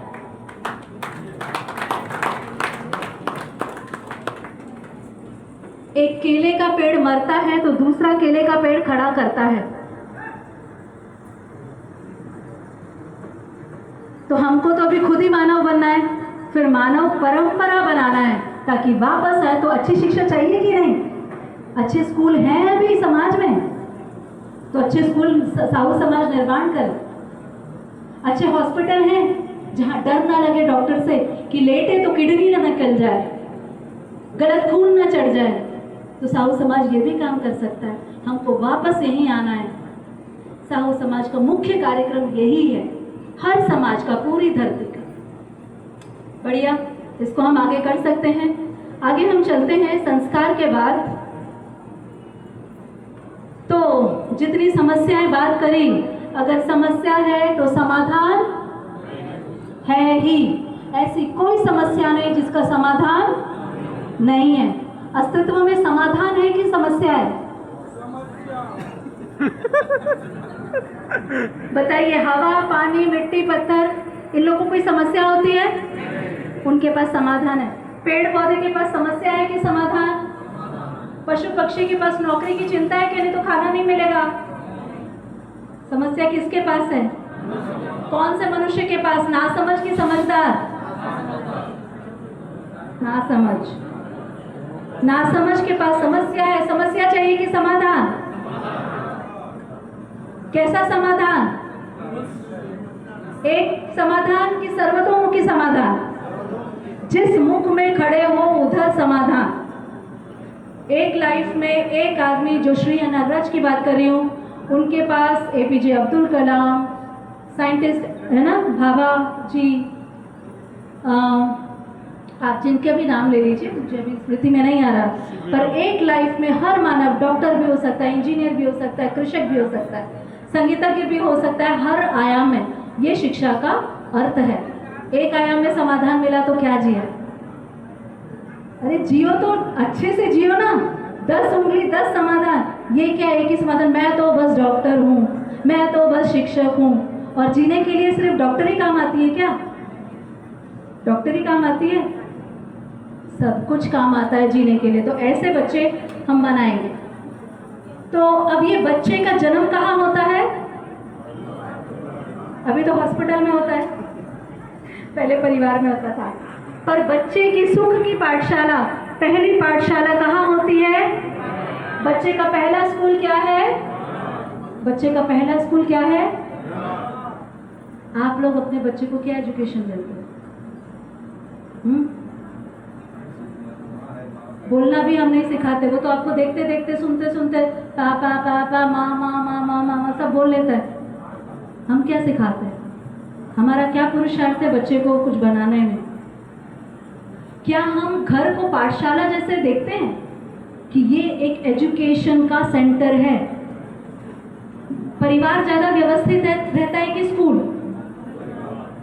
परिवार में जूते व्यवस्थित रहते हैं, कपड़े व्यवस्थित रहते हैं, टॉवल व्यवस्थित रहता है, बेड व्यवस्थित रहता है कि अव्यवस्थित? सबकी मर्जी, जिसकी जो मर्जी तब खाओ, जिसकी मर्जी जब आओ, जिसकी मर्जी ना आओ। कैसा है अपना परिवार? देखिए, हम एक छत के नीचे जीते हैं कि हम एक छत के नीचे रहते हैं? एक छत के नीचे रहने का मतलब निरंतर सुखपूर्वक जीना। एक छत के नीचे रहने का मतलब रह रहे हैं, तुम अपना काम, हम अपना काम, मुझे तुम डिस्टर्ब नहीं करना, है ना, मेरी मर्जी, मैं चाहे ये करूं, मैं चाहे वो करूं। तो परिवार को हम कभी पाठशाला के रूप में देखते नहीं, इसलिए मनमानी सेंटर हो गया है ना। अब ये क्या होगा परिवार की पाठशाला? तो परिवार में सबसे पहले क्या शिक्षा जाएगी? समझदारी, सारे प्रकार की समझ। दूसरी है ईमानदारी, तीसरी है जिम्मेदारी और चौथी है भागीदारी। ये शिक्षा को अभी मैं डिटेल नहीं कर रही हूँ, लेकिन अगर आपको अपना परिवार स्वर्ग की तरह बनाना है, हम माता पिता दादा दादी अपने बच्चों को कुछ देंगे तो प्रॉपर्टी देंगे, धन देंगे, क्यों? उनको हम बना देंगे मानव। क्या देंगे बताइए? बच्चों को प्रॉपर्टी दें कि संस्कार दें? संस्कार दोगे तो वो प्रॉपर्टी कल खुद ही बना लेगा। ईमानदारी, जिम्मेदारी अपने माता पिता भाई बहन सभी के प्रति। दूसरा, परिवार में रह रहे हो तो भागीदारी निश्चित है। जैसे मम्मी अपनी भागीदारी करती है, मम्मी को कोई बोलता है क्या? ऐसे बच्चे अपनी भागीदारी को पहचान पाए। आगे, अब परिवार का जो स्तंभ है वो है हमारे संबंध, और संबंध बराबर सुख की गंगा जहाँ से निकलती है, सुख की गंगा जहाँ से निकलती है उसका नाम है संबंध। अभी वर्तमान में ये हमारे लिए थोड़ी दुखदाई ज़रूर है, पर अभी भी देखिए सब कुछ होने के बाद संबंध ना हो तो कितना खालीपन है। संबंध बराबर सुख का स्रोत। हमारे अपने बच्चे जब जन्म लिए तो कैसा लगा, वो दिन को याद करिए, कितना सुख मिला था। और वही बच्चे 12th पास कर लेते हैं तो कैसा लगता है, दुख का स्रोत। पति पत्नी शादी करते हैं, सुख का स्रोत। 5 साल होने दो, उसके बाद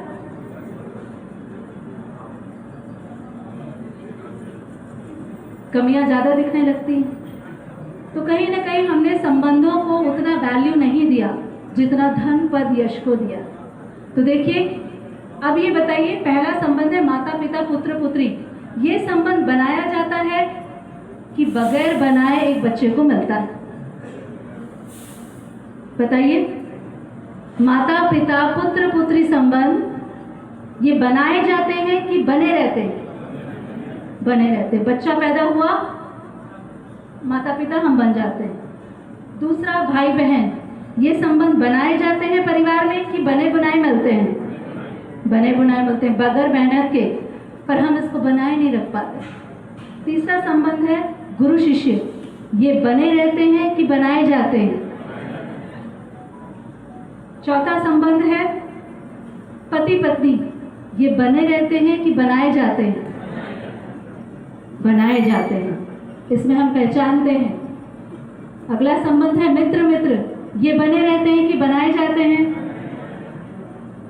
और आखिरी संबंध नौकर मालिक मतलब साथी सहयोगी का संबंध, ये भी एक संबंध है। और अब आखिरी संबंध है व्यवस्था संबंध। जैसे अभी आप सामाजिक रूप में आए हैं तो हमारा कोई एकदम रिलेशन नहीं है, पर किसी व्यवस्था के तहत हम मिले हैं। तो मनुष्य जन्म से लेकर मृत्यु तक केवल 1, 2, 3, 4, 5, 6, 7 इन 7 संबंधों को इसमें ही जीता है, और हमसे ये 7 संबंध भी नहीं संभल पाते। अब ये 7 संबंधों में सुख चाहिए कि दुख? क्या चाहिए? समाधान की समस्या? अभी क्या मिल रहा है? अभी कभी कभी समस्या मिलती है। तो इन संबंधों को और डिटेल में आगे हम जांचते हैं। तो संबंध बनाए नहीं जाते, संबंध बने ही रहते हैं, केवल शिक्षा के द्वारा उसको पहचानना होता है। तो अगर हम आगे इसको देखते हैं तो ये संबंध सुख का स्रोत है। आगे की स्लाइड ले आइए।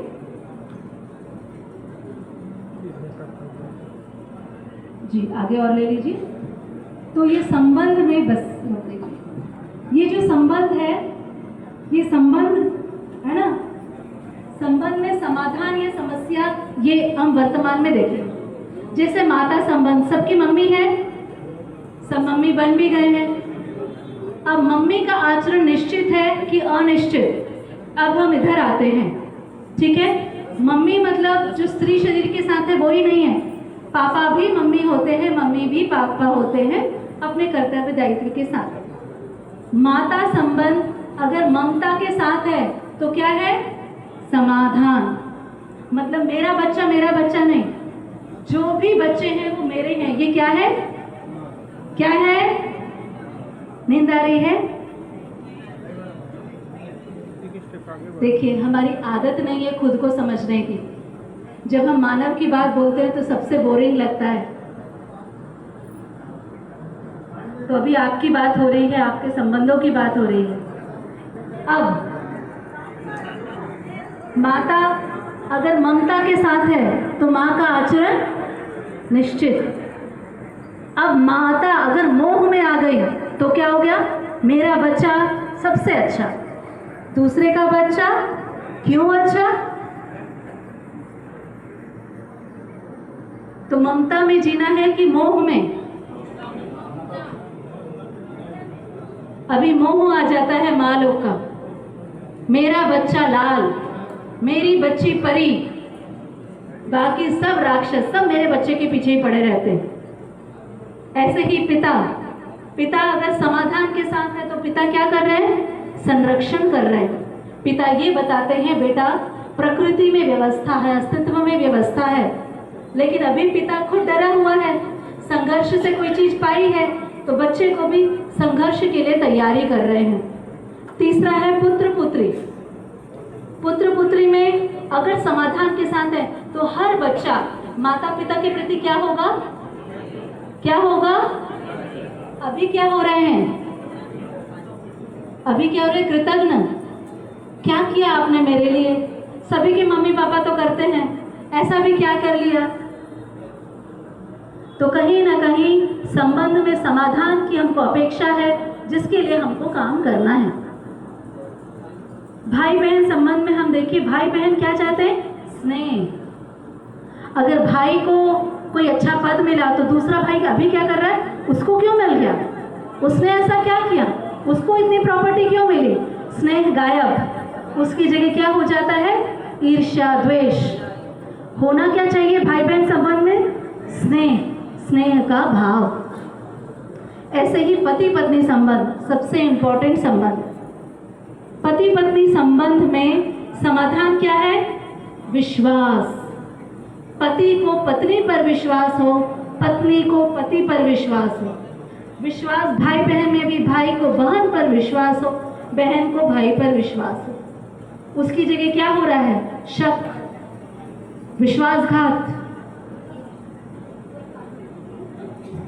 समाज में पति पत्नी संबंध को लेकर अब बहुत सारी चीजें आने लग गई है, तो इन संबंधों में समाधान की आवश्यकता है।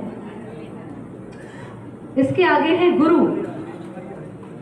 गुरु अगर शिष्य के साथ समाधान पूर्वक है, इसका क्या प्रमाण है? कि गुरु सारे बच्चों को प्रेम करे एक समान, न कि फर्स्ट आया अरे वाह यही अच्छा बच्चा, लास्ट इसको तो भगाओ, ये कुछ नहीं कर सकते मैडम, कुछ नहीं कर सकते। वो बच्चा कुछ कर भी सकेगा तो गुरु के कारण वो अपने आप को पूरा दबा देगा। मुझे मेरे लाइफ में ऐसे गुरु मिले जो प्रेम करे, और ऐसे भी मिले कि पूनम कुछ नहीं कर सकती, पूनम तो कुछ कर ही नहीं सकती। अगर ये प्रेम वाले गुरु नहीं मिलते तो मैं यहाँ नहीं होती, है ना। अभी गुरु भेदभाव भी करते हैं। वो गुरु, अच्छा गुरु को चेला बनाना है कि गुरु बनाना है? गुरु चेला बनाए कि गुरु बनाए? अभी क्या है, सबसे बड़ा गुरु कौन? जिसके चेले अधिक हो, जिसके जितने ज्यादा चेले, भीड़ भाड़, गुरुजी 2 मिनट में चले जाते, गुरुजी। जो जितना ज्यादा चेला उतना बड़ा गुरु। आइए, सभा में आप सभी का स्वागत है। आइए भैया बैठिए, बहुत बढ़िया स्वागत है। तो गुरु कौन? जिसके मन में प्रेम हो, न कि भेदभाव। शिष्य कौन? ठीक है, कृपया शांति बनाए रखिए, कृपया शांति बनाए रखिए। जोरदार तालियां बजाइए, और जोरदार, और जोर से।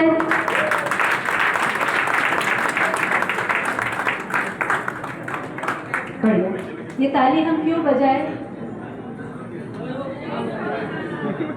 क्यों बजता है ताली? माइंड को एक्टिव करने के लिए और खुद की प्रशंसा के लिए। खुद को हमने प्रोत्साहित किया। अभी दूसरे को तो वेरी गुड बोलते हैं और खुद को हम इस उम्र में समझने बैठे हैं this is very good quality, very good quality. हम क्या सोचते हैं? 12 पास आउट हो गए, अब कौन पढ़ना निरंतर है, मृत्यु तक। तो प्लीज आप शांति बनाए रखेंगे तो हम ये लेक्चर जल्दी खत्म कर लेंगे और आगे जाके आपके सुख की यात्रा जल्दी शुरू हो। तो ऐसे ही मित्र हम क्या देख रहे हैं? जो मित्र होना क्या चाहिए? हमेशा सहयोग करें। पर अभी जब हम बच्चे स्कूल में रहते तो क्या करते हैं बच्चे? कंपटीशन। वो आगे निकल गई, उसका इतना नंबर आया, मम्मी पापा भी बोलेंगे देख तेरे साथ पढ़ती थी, उसका इतना नंबर आया, तेरे को तो कुछ करना नहीं है। मम्मी पापा ही बच्चे के मन में वो मित्र संबंध को सहयोग की जगह प्रतियोगिता लाते हैं। ऐसे ही साथी में, सहयोगी में और प्रकृति के साथ, प्रकृति को हम उपयोग सदुपयोग की जगह शोषण की वस्तु मानते हैं, भोग की वस्तु मानते हैं। हाँ कि नहीं? कोयला कौन निकाला? पशु की मनुष्य ने?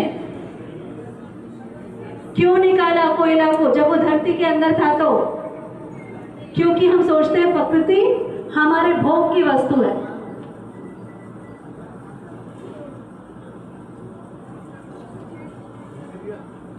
अंत में अस्तित्व का एक सूत्र, भाव पक्ष का तिरस्कार ही संबंध का शोषण है।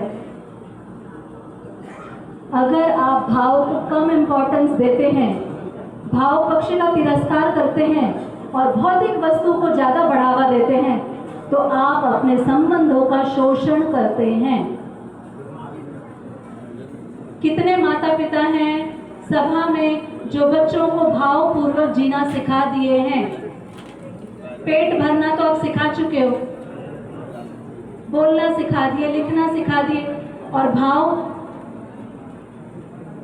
तो जितना हम भाव को अंडर वैल्यू देते हैं, वो मनुष्य का आचरण नहीं है, वो जानवर का आचरण है। जानवर दो कुत्ते को लड़ाई करते देखते हैं। दो कुत्ता लड़ाई कब करता है? जब आहार के लिए या उनका प्रजनन का समय आता है। मनुष्य किस लिए लड़ाई कर रहा है? आज तक राजाओं का लड़ाई किस लिए हुआ? उसी के लिए हुआ, जन बर धन। तो आदि युग से कलयुग तक मनुष्य का वैचारिक ग्रोथ हुआ कि नहीं हुआ? हेलो, आदिकाल से अभी कलयुग है। बौद्धिक स्तर आदि युग में भी हम क्या करते थे? जब हम आदि मानव थे तब क्या चीज करते थे? क्या पाना चाहते थे? किस चीज के लिए संघर्ष कर रहे थे? दो रोटी के लिए ही। आज भी किस लिए संघर्ष कर रहे हैं? वो दो रोटी पिज्जा बन गई है।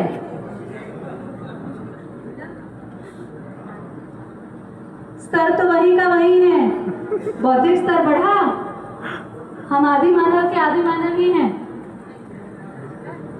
पहनना आ गया, बोलना आ गया, तो मानव बन गए क्या? मानव बनते हैं अपने विचार के ग्रोथ से। हमारा विचार कहाँ बदला? चलिए, तो अब हमने संबंध को देखा, अब मानव लक्ष्य को देखते हैं।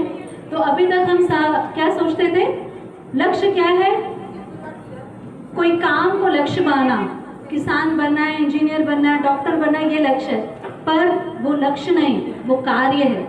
मानव लक्ष्य सार्वभौम है, चाहे वो अमेरिका हो, पाकिस्तानी हो, चाहे इंडियन हो। देखिए, जांचिए, इस धरती का सभी मानव क्या समाधान चाहता है? क्या धरती का हर मानव समृद्धि चाहता है? क्या धरती का हर मानव विश्वास पूर्वक अभयता के साथ जीना चाहता है? क्या धरती का हर मानव सह अस्तित्व अर्थात निर्विरोध पूर्वक जीना चाहता है? ये मानव लक्ष्य है। हमने कार्य को लक्ष्य मान लिया, इसीलिए हम परेशान हैं। आगे, तो संबंध में भाव बराबर संबंध की स्थिति। आगे पूरा ले आइए। तो देखिए, ये 9 भाव हैं। कितने भाव हैं? कितने हैं? 9। हाँ भैया जी, नमस्ते। कोई बात, विशेष बात? साथ साथ चल रहे हैं? ठीक लग रही है बात? बढ़िया। ये जो बात मैं कर रही हूँ, इसके लिए हम 7 दिन का शिविर लेते हैं, जो मैं आपके साथ में बहुत छोटे में 2 घंटे में रखने की कोशिश कर रही हूँ। ये बात हम पूरा चर्चा विधि से करते हैं। ये हो जा रहा है लेक्चर विधि, ये ऐसे हम नहीं करते। ये आवासीय शिविर होते हैं, 7 दिन हम पूरे जिंदगी पर बात करते हैं। चलिए, तो आपके लिए मैं समझ सकती हूँ थोड़ा मुश्किल होगा, नई भाषा है, जबरदस्ती बैठे हैं, तो हो सकता है आपके लिए मुश्किल हो, पर थोड़ा सा सब्र, आप यहाँ से कुछ लेकर ही जाएंगे। तो संबंधों में भाव अगर हम देखें तो ये है कृतज्ञता। अब आप लोग को ये जांचना है, क्या मुझे अपने परिवार में ये भाव की शिक्षा देनी है कि नहीं देनी है? ठीक है, आपको ये जांचना है। पहला भाव है कृतज्ञता। तो बचपन से जो सेवा और सहयोग मिला है उसके प्रति स्वीकृति का भाव हो। क्या ये कृतज्ञता की शिक्षा हम परिवार में दें? नहीं। गौरव, श्रेष्ठता के प्रति स्वीकृति का भाव, कि जो हमसे श्रेष्ठ है उनके प्रति स्वीकार करें कि ईर्ष्या करें। दूसरा भाव ये हम सिखाएंगे।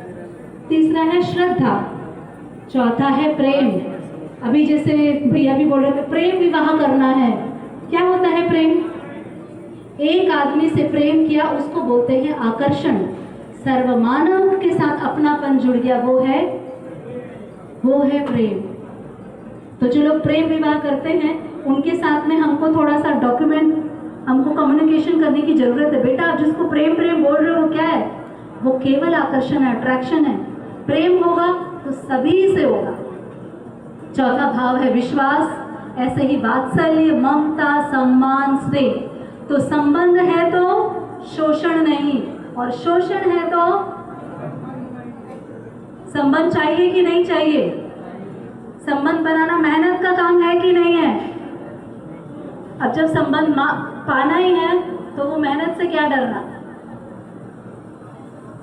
इन भावों के साथ हम जीते हैं तो हमारे संबंध है ना बहुत ही सुखपूर्वक होते हैं, और हमारा परिवार ही एक तीर्थ स्थली बन जाएगा। फिर अन्य अड़ोसी पड़ोसी आपके घर आएंगे, अरे आपका परिवार तो तीर्थ स्थली जैसा लगता है। यहाँ बैठ के मन को बहुत शांति मिलती है। जैसे हर कोई मंदिर जाता है ना, क्यों जाता है? क्योंकि मन शांत होता है। कहाँ था अशांत जो मंदिर जाना पड़ गया? कहाँ मन अशांत था? परिवार में। और परिवार ही मंदिर बन जाए तो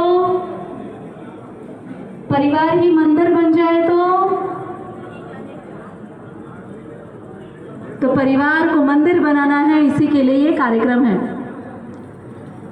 तो इसी तरह से ये जो भाव हैं सारे ले आइए, जो अभी हमने भाव को किया था। देखिए समाधान परिवार में भाव के साथ है कृतज्ञता, सौम्यता, गौरव, सरलता, श्रद्धा, पूज्यता, प्रेम, अनन्यता। अनन्यता मतलब पराया कोई नहीं, विश्वास, सौजन्यता, वात्सल्य, सहजता, ममता, उदारता, सम्मान, सौहार्दता, स्नेह, निष्ठा। ये परिवार और संबंध में समाधान है। इसकी जगह वर्तमान में समस्या क्या है? संबंधों में क्रोध करना समस्या है कि समाधान? समस्या। एक दूसरे से ईर्ष्या करना समस्या, विश्वासघात करना समस्या, काम की वासना रखना समस्या, लालच समाधान है कि समस्या? कपट, दरिद्रता, अहंकार, हम कुछ नहीं है पर सबका अहंकार हिमालय को छूता है। हम कौन से सौरमंडल पे रहते हैं? 9 प्लैनेट्स, अभी 8 प्लैनेट्स। 8 प्लैनेट्स में एक धरती, धरती इतनी बड़ी, उसमें एक मानव, इतना सा मानव जिसका कोई अस्तित्व नहीं, पर अहंकार, मुझे सम्मान नहीं दिया, मुझे मंच पर नहीं बुलाया, मेरा नाम नहीं लिया। अहंकार चाहिए कि विश्वास चाहिए, है ना? और ये मोह। तो अभी परिवार में ये सारी समस्याएं देख रहे हैं और यहाँ तक पहुँचना है, इसके लिए ये कार्यक्रम है। तो समस्या से समाधान की ओर कितने लोगों को जाना है? समस्या से समाधान की ओर कितने लोगों को जाना है? बहुत बढ़िया, तालियां, जोरदार तालियां, वेरी गुड। अब ये परिवार व्यवस्था में, एक परिवार में क्या क्या हो? आप क्या परिवार में एजुकेशन देते हैं कि सारा काम स्कूल करता है? परिवार में हमको एजुकेशन देना है। आप परिवार में बच्चों को स्वस्थ रहना सिखाते हैं? नहीं सिखाते कि छोटी छोटी चीज़ों के लिए डॉक्टर के पास जाते हैं? ये सिखाना है। उत्पादन कार्य, अरे बेटा क्यों मेहनत करते हो, मार्केट से आ जाएगा। बच्चे को श्रम कराते हैं कि बच्चे का पसीना देखकर हम ही को पसीना आ जाता है। मैं अपने फूल से बच्चे को मिट्टी में क्यों डालूं? आज इधर श्रम करना नहीं सिखाया, कल को कुछ भी नहीं करेगा। पहले ये हाथ से चटनी पीसते थे सील में, अब हाथ नहीं चलता, मिक्सी आ गई है। उसके हाथ पैर जिंदा रखना बहुत जरूरी है। दूसरा, परिवार में न्याय। भाई भाई में लड़ाई हो तो कोर्ट जाएंगे, अभी कोर्ट जाते हैं कि नहीं? क्योंकि हम परिवार में न्याय ही नहीं कर पाते। न्याय की शिक्षा, संबंध की पहचान, भाव का निर्वाह, भावों का मूल्यांकन और उभय तृप्ति, जिस पर हम कभी डिटेल में हम बात करेंगे अगर आवश्यकता हुई तो। और है विनिमय कोष। पहले ये विनिमय कोष सबके घर पठौआ में चढ़े हैं सभी लोग। पठौआ क्या होता था तब? पठौआ में सब रखा रहता था ना, ये हमारा बैंक होता था। असली बैंक ये है। और अभी हमारा पैसा कहाँ रहता है?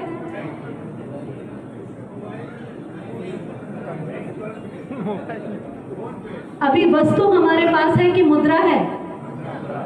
मान लीजिए 500 के नोट बंद हो गए, 1000 के बंद हो गए, अब क्या करोगे? अब वो कहीं नहीं चलने वाले। अब ये कोष ही काम आती थी, वो जो धान भरे रहते थे। बहुत जरूरी है उत्पादन विनिमय कार्य की, जिसको हमने छोटा काम बोल के छोड़ दिया। ये हमारी शिक्षा की देन है, छोटा काम बड़ा काम। तो परिवार समाज की मूल इकाई है। इसके आगे अब हम चलते हैं परिवार व्यवस्था में देखते हुए परिवार में सुखपूर्वक जीने के अभ्यास। अब ये अभ्यास है जो हमारे आगे के वक्ता रखेंगे। तो नीरेन प्रिया जी ने जो ये पूरा रखा है, तो अभी हमने समझ का काम किया। अब आप लोग यहाँ से जाने के बाद क्या अभ्यास वहाँ के लोगों को कराएंगे, है ना? अगर अलग अलग समाजों में, परिवारों में इन अभ्यासों को आगे रखा जाएगा। तो पहले, है ना, आप लोग की कोई प्रश्नोत्तरी है ये पूरी बात में? कोई जिज्ञासा, कोई प्रश्न, कोई अस्वीकृति, तो आप रख सकते हैं। नहीं है? बढ़िया, ठीक है। तो अब हम अभ्यास को रखेंगे। तो दूसरे को सुधारना है तो सुखी आदमी ही, संस्कारी आदमी ही, दुखी आदमी, ज्ञानी आदमी। तो परिवार को अच्छा करना है तो स्वयं को अच्छा करना है, बगैर क्रोध के, बगैर कपट के, बगैर विश्वासघात के। हमें खुद बनना है और ये इजी है अगर मन लग जाए तो। ठीक है, सभी को नमस्कार। मैं आप सभी के प्रति बहुत कृतज्ञ हूँ। आपने बहुत धैर्य से मुझे सुना। नमस्कार।